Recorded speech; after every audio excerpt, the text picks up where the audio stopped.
What's up, guys? In this video, we're going to answer the age-old question whether you can and should take dating advice from women.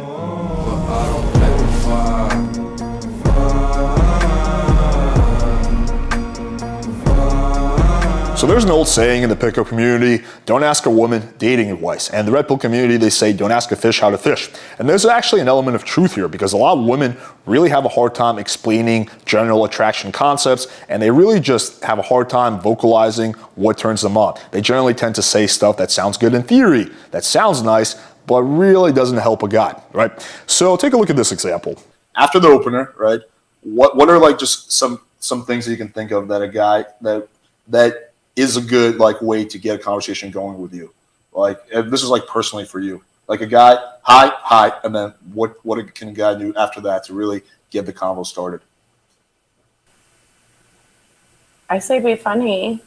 I mean, so again, she's not trolling. It's not that this chick is unintelligent or something. I'm sure she's a smart girl, but she just has a really hard time vocalizing what good banter is. It's something that she intuitively knows, but she can't really logically explain. Now take a look at the difference between this and this. This is something that really annoys me about women, actually, is that they're like, why do you tell guys not to be a nice guy? I'm like, have you ever fucked a nice guy?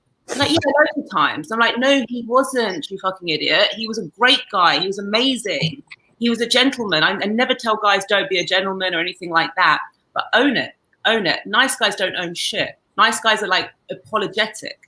So this is Kezia explaining in a very, logical way why women don't want to fuck a nice guy, right? And this is something that is very true. But if you ask the average girl, like, hey, what do you think about nice guys? They're going to be like, yeah, they're great. I want a nice guy, right? It sounds good in theory, but in practice, no, that doesn't turn them on, right? So what's the difference? Both of these chicks are probably pretty smart. The difference is that Kezia has a high level of self-awareness because she's been teaching dating concepts for a decade, right? So she's had to logically think about, okay, even though this sounds pretty good, this is what actually turns me on. And when you have with someone who has a high level of self-awareness like that, specifically when it comes to dating and attraction, that's when you can get pretty good general feedback when it comes to dating. The second point is that when it comes to general advice, yes, you have to look for a girl with high level self-awareness. But if you ask the questions in the right way and you ask for very specific advice, then you can actually get pretty good feedback from a lot of girls. And so what do I mean by this, right? So let's say that I'm trying to figure out which of my photos are good for Tinder.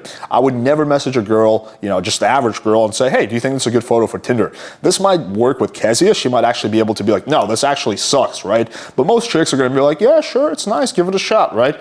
That's just how most girls are going to respond. So you have to ask the question in the right way. So take a look at this example. So this is a girl, who I'm friends with. We used to hook up, and I'm trying to, get some feedback about openers. So I asked, which of these openers do you feel is the best on dating apps? And I give her 3 options.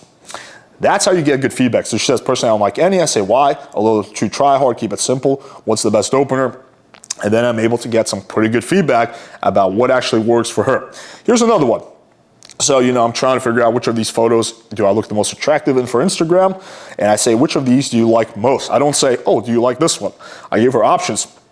And she says, love the first one, but I wish you weren't wearing sweatpants in all of them. You look fit though. So yeah, this is some pretty good feedback. So the point is that you can get feedback from girls, but you have to be able to first determine whether you're asking a girl who has a high level of self-awareness or not. And typically that's going to be very few women. It's going to be like female dating coaches. And again, only a few dating coaches like Courtney Ryan, Kezia Noble, Marnie, stuff like that. And the second question is, how are you asking the question? If you are asking the quote unquote average girl who has the average amount of self-awareness, then you have to ask the question in a very specific way and you have to know what to look for. All right, hopefully you guys found this video valuable. And if you're looking to get truly the best dating advice, then simply smash that like button, hit subscribe, and click the bell for notification.